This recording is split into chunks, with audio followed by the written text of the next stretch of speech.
On essayait de sortir du garage le plus vite possible, mais on voyait que la porte était barrée à cause de la pression du feu.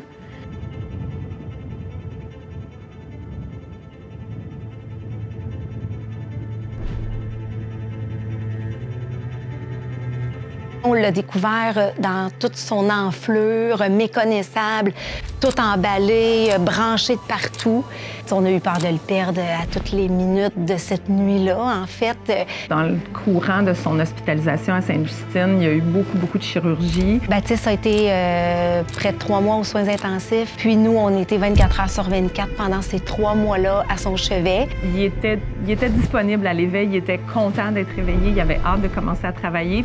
Mais là, c'était de tout réapprendre. Il n'y avait aucune masse musculaire, il avait perdu énormément de poids. Dès le départ à l'éveil, quand on s'est rencontrés, ce qui m'a interpellée beaucoup, c'était vraiment comme sa résilience puis son courage.